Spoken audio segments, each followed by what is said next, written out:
사도 요한이 이 글을 쓸 당시에 인류 주거의 최고 형태는 바로 성이었을 것입니다.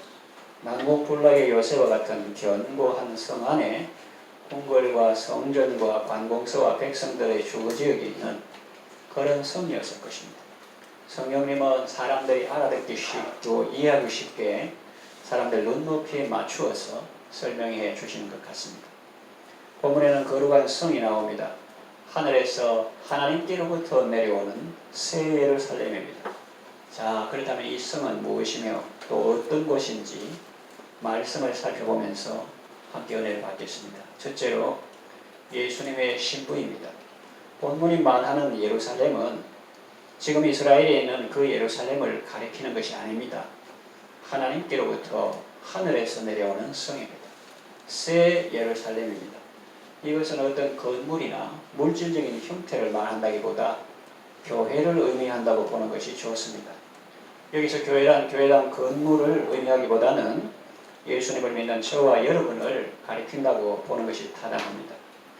9절에서 10절 말씀이 이 견해를 뒷받침해 주죠. 7 대접을 가지고 마지막 7 재앙을 담은 7 청사 중 하나가 나와서 내게 말하여 이르되 이리 오라.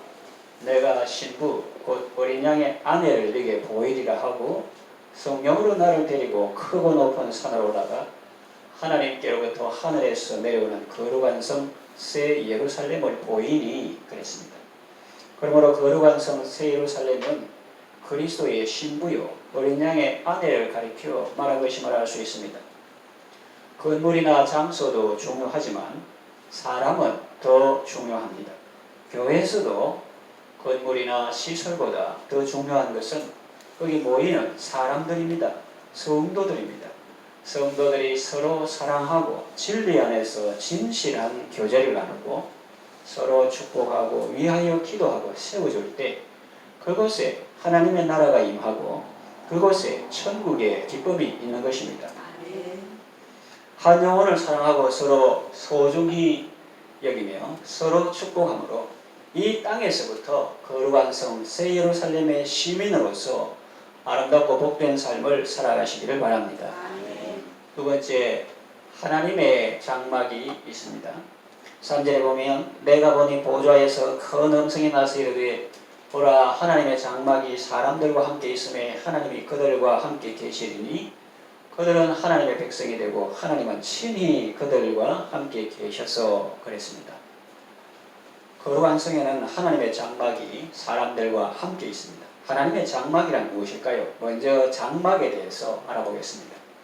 성경에서 장막이라는 표현이 나오는데 그때 우리의 육신을 의미합니다. 고린도후서 5장 1절에 만일 땅에 있는 우리의 장막집이 무너지면 하나님께서 지으신 집 곧 손으로 지은 것이 아니요 하늘에 있는 영원한 집이 우리에게 있는 줄 아느니라 그랬습니다. 또 찬송 가사에 이 육신 장막을 벗을 때 겁날 것 없겠네 라는 말도 같은 맥락입니다.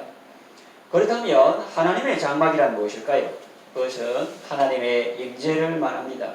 말씀이 육신이 되었을 때는 성육신하신 예수님을 의미하기도 합니다. 그러므로 하나님의 장막이 사람들과 함께 있다는 말은 하나님이 우리 가운데 임재하시는 것을 말하며 임마누엘의 은총이 실효적으로 이루어진 것을 말합니다. 그러면 어떤 일이 생길까요? 하나님이 우리 가운데 친히 계시면 어떤 일이 생길까요? 여러분, 왕이 시골에 와서 그 동네 사람들 가운데 같이 산다고 하면 어떤 일이 생기겠습니까? 동네 사람들과 더 밀접한 관계가 되고 더 친밀해지겠죠. 하나님의 장막이 사람들과 함께 있으면 하나님이 우리와 더 함께 계셔서 우리는 하나님의 백성이 되고 하나님은 우리의 하나님이 되시는 것입니다. 다른 지방의 저 멀리 어느 누구의 하나님이 아니라 바로 나의 하나님이 되시는 것입니다. 하나님이 늘 우리와 함께 계시니 우리는 날마다 하나님의 임재의 은혜를 충만히 누리게 됩니다. 하나님은 우리의 눈에서 모든 눈물을 닦아주십니다. 하나님은 우리와 함께 하시고 우리는 계속 하나님의 은혜를 받기 때문에 우리는 하나님의 생명과 사랑과 은혜를 힘입어서 하나님 닮은 삶을 살게 되는 것입니다. 하나님 같은 삶을 살게 되는 것입니다. 우리가 볼 때는 분명히 우리는 피조물이고 하나님은 창조주신데 바깥에서 다른 존재가 볼 때는 우리가 마치 하나님 닮은, 하나님 비슷한 그런 존재가 되는 것입니다. 하나님 같은 삶을 살게 된다 할 때 equal, 영어로 equal은 아니지만은 like, 하나님 like, 하나님 같은 그런 삶을 살게 된다 하는 것입니다. 사망이 없습니다. 애통하는 것이나 고가는 것이나 아픈 것이 다시 있지 않습니다. 하나님의 사랑과 은혜 안에서 영원한 생명을 누리게 됩니다. 이 땅에서도 우리가 하나님 앞에서 살고 그리스도와 연합하여 살면 참 생명을 누릴 수 있습니다. 여러분 모두 날마다 하나님의 임재와 동행의 기쁨 속에 영원한 생명을 누리시기를 바랍니다. 세 번째, 새롭게 된 만물이 있습니다. 오늘 보면 보좌에 앉으신 이가 이르시되 보라 내가 만물을 새롭게 하노라 하시고 또 이르시되 이 말은 신실하고 참되니 기록하라 하시고 라고 표현했는데 하나님께서 만물을 새롭게 하십니다. 우리 교회의 명칭은 창원 새로운 교회입니다. 창원에 있는 새로운 교회라는 의미죠. 그 속에는 새로움에 대한 갈망이 있습니다. 예수님은 새 포도주는 새 부대에 넣어야 둘이 다 보존된다고 말씀하셨습니다. 예를 들어서 그 새 포도주를 낡은 가죽 부대에 넣으면 어떻게 되겠어요? 포도주가 발효할 때 가죽 부대가 팽창하고 터지게 됩니다. 그러면 가죽 부대도 못 쓰게 되고 포도주도 쏟아져서 못 쓰게 됩니다. 여기서 포도주는 예수님의 교훈이고 부대는 우리의 마음이라고 보시면 이해하기 쉽습니다. 새 포도주는 새 포도주의 부대에 담아야 합니다. 그러므로 우리는 새 부대가 되어야 합니다. 노래 가사와 같이 새 부대가 되게 하여 주사 주님의 뜻 이루게 하소서. 그 가사와 같이 우리는 새 부대가 되어야 합니다. 그 생명력 있고 살아있는 말씀에 그 말씀이 가마 돌처럼 있는 게 아니라 생명이 있고 막 살아있고 팽창하고 이렇게 발효하는데 그 생명력 있고 살아있는 말씀에 우리도 가죽 부대된 우리도 탄력적으로 주님의 말씀에 반응하고 순종할 수 있어야 합니다. 그래야 예수님의 교훈도 빛나고 우리도 보존되는 것입니다. 그런데 예수님의 말씀은 살아있고 역사하는데 그 말씀을 담은 우리가 너무나 덤덤하고 낡은 가죽 부대처럼 헤어진 가죽 부대처럼 전혀 탄력성이 없다면 우리 자신은 파괴되고 예수님의 교훈도 우리 때문에 쏟아질 것입니다. 그러면 우리는 주님의 얼굴을 빛나게 하는 사람이 아니라 먹칠하는 사람이 될 것입니다. 반대로 우리가 예수님의 말씀에 탄력성 있게 반응하고 그 말씀에 적극적으로 순종하고 실천하는 삶을 살면 우리도 보존되고 주님의 말씀도 보존되고 가치를 더해가게 되는 것입니다. 새로운 할 때 이 새로움은 시간의 개념도 있겠지만은 질적인 변화의 개념이 더 큽니다. 이해하기 쉽게 말하면 새해라고 할 때 그저 달력이 넘어가서 새해일 수도 있지만 진정한 새해는 언제부터입니까? 내가 그리스도 안에 있을 때 새사람이 되고 그때 비로소 새해가 시작된다 하는 것과 같은 의미입니다. 사람이 바뀌어야 새해가 되는 것이지 옛사람 자 그대로 살면 아무리 해가 바뀌고 달력이 넘어가도 그는 여전히 옛것에 속한 사람으로 살고 있을 뿐입니다. 고린도후서 5장 17절에 그런 적 누구든지 그리스도 안에 있으면 새로운 피조물이라 이전 것은 지나갔으니 보라 새 것이 되었도다 그랬죠. 이것이 새로운 교회의 비전입니다. 여기 교회에 들어다가 현관에 보면 또 글씨 써붙여 놓은 것도 있습니다. 그러면 지금 우리의 모습과 새하늘과 새 땅에서의 우리 모습은 어떻게 다를까요? 지금 우리는 이미 새롭게 되었습니다. 찬송 가사와 같이 나 이제 죄에서 사함받아 거룩한 백성이 되었으니 할 때 표현을 자세히 보시면 장차 거룩한 백성이 될 것이라 그렇게 표현하지 않았고 이미 거룩한 백성이 되었다고 표현합니다. 그렇습니다. 우리는 회개하고 예수님을 믿음으로 이미 거룩한 백성이 되었고 주님의 새 생명을 얻었습니다. 옛것은 지나고 새 사람이 되었습니다. 그러면 하나님께서 여기 만물을 새롭게 하신다는 말씀의 의미는 무엇입니까? 우리는 새 사람이 되었지만 아직 온전하게 된 것은 아닙니다. 우리의 깊은 곳이라고 할 수 있는 이 존재의 깊은 곳이라고 할 수 있는 오직 하나님과 교제하고 연합하는 그 영역을 맡은 이 우리의 영은 거듭나서 온전하지만은 아직 우리의 마음과 몸의 기능은 온전함에 이르지 못했습니다. 그래서 사도 바울은 로마서 7장 24절에서 오호라 나는 곤고한 사람이로다 이 사망의 몸에서 누가 나를 건져내랴 라고 표현했습니다. 그것은 예수를 전혀 안 믿는 사람이 말하는 것이 아니고 믿어 거듭난 사람 속에 있는 갈등을 표현한 것입니다. 하나님은 예수 그리스도의 부활로 우리를 거듭나게 하셨고 산 소망이 있게 하셨고 썩지 않고 더럽지 않고 쇠하지 않는 기억을 잊게 하셨습니다. 우리는 현재 거듭나 새사람이 되었지만 심신의 기능까지 새롭게 된 것은 아닙니다.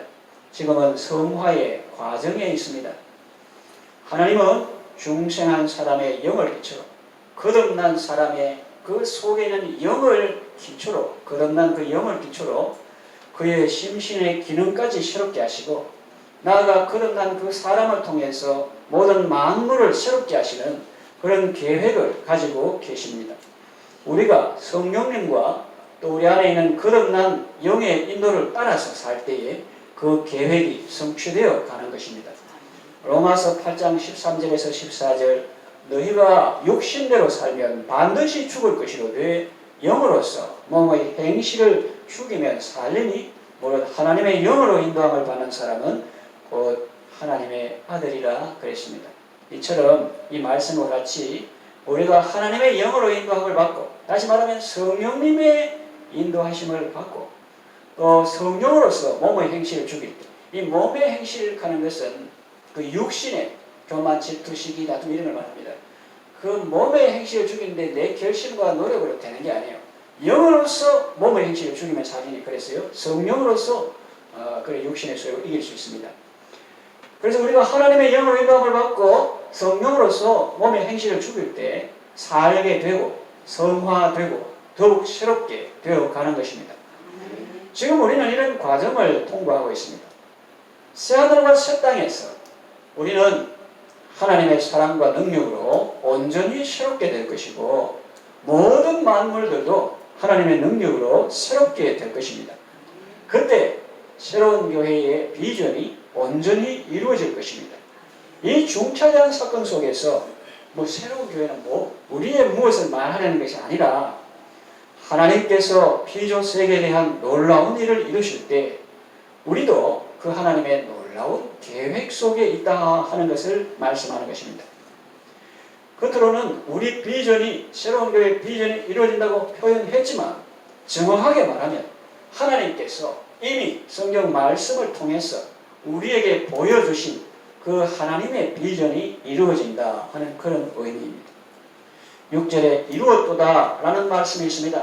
예수님은 십자가 위에서 운명하실 때 다 이루었다. 테텔레스타이 라고 말씀했습니다. 하나님은 예수님의 구속사역을 근거로 마침내 만물을 새롭게 하시는 일을 온전히 이루신 것입니다. 하나님의 은혜와 능력으로 우리는 온전히 새롭게 되고 만물도 새롭게 되는 것입니다. 삼위 하나님의 이 놀라운 구속사역의 중심에 우리가 놓여 있으니 이 얼마나 황송하고 고마운 일입니까? 감사와 기쁨으로 여러분의 구원을 이루어 가시기를 바랍니다. 말씀을 정리하는 말씀입니다. 이것이 바로 예수 그리스도의 계시입니다. 요한이 보고 기록한 계시라는 의미에서 요한 계시로 이렇게 부르지만은 실제로 계시의 주체는 요한이 아니고 예수님입니다. 그것은 1장 1절에 나타나 있습니다. 예수님이 이 모든 계시들의 주체입니다. 하나님이 예수 그리스도에게 주신 것인데 반드시 속히 일어날 일들을 그 종들에게 보이시려고 그의 천사를 그 종 요한에게 보내어 알게 하신 것입니다. 예수님이 우리에게 이런 것들을 보여주신 이유가 무엇일까요? 환난과 박해가 있을지라도 천국의 소망을 가지고 잘 인내하라는 것 아니겠습니까? 그리고 그 극심한 환난과 박해의 시대에도 내가 너와 함께 있다 하는 것을 일깨워 주시는 것 아니겠습니까? 전에도 계셨고 장차 오실 주님은 이제도 계신다는 지금도 너와 함께 하고 있다는 것을 말씀하심으로써 우리에게 힘과 용기를 주십니다.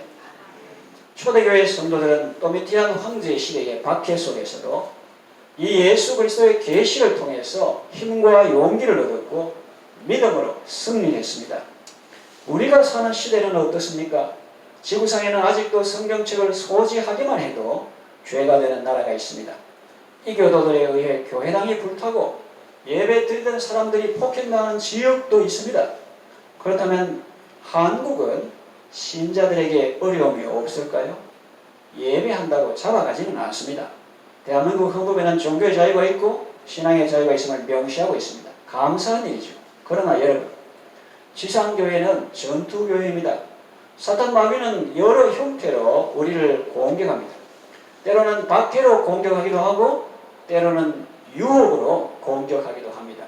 강한 것으로 압박하기도 하고 부드러운 것으로 달래기도 합니다. 그 어른들 표현에 왈기나 달래나 그런 말이죠. 박해를 이긴 사람이 유혹에 넘어가서 패배한 경우도 있습니다. 그 고난은 참 통과했는데 부드럽고 유혹하고 그런데 넘어간 실패한 사람도 있습니다. 그리스도인이 사회생활할 때 신앙 양심대로 사는 것을 세상은 좋아하지 않습니다. 왜냐하면 사도 요한이 그랬잖아요. 너희가 하나님의 말씀을 따를 때 세상이 미워하는 것을 이상하게 생각지 말라. 왜냐하면 너희가 세상에 발을 딛고 살지 말라. 세상에 속한 자가 아니고 하늘에 속한 자이기 때문에 세상이 미워하는 것이다. 그렇게 말했습니다. 그리고 우리가 사회생활할 때 신앙생활대로 사는 것을 세상이 좋아하지 않고 감봉을 당하거나 정직을 당하거나 면직의 불이익을 당할 수도 있습니다. 그럴 때 우리는 어떻게 살아야 합니까? 성령님의 인도하심을 따를 것인가? 아니면 육신의 소욕대로 살 것인가? 신앙 양심을 지킬 것인가? 아니면 세상과 타협할 것인가를 결정해야 합니다. 성도의 성공은 예수님을 팔아서 신앙 양심을 팔아서 세상을 얻는 것이 아닙니다.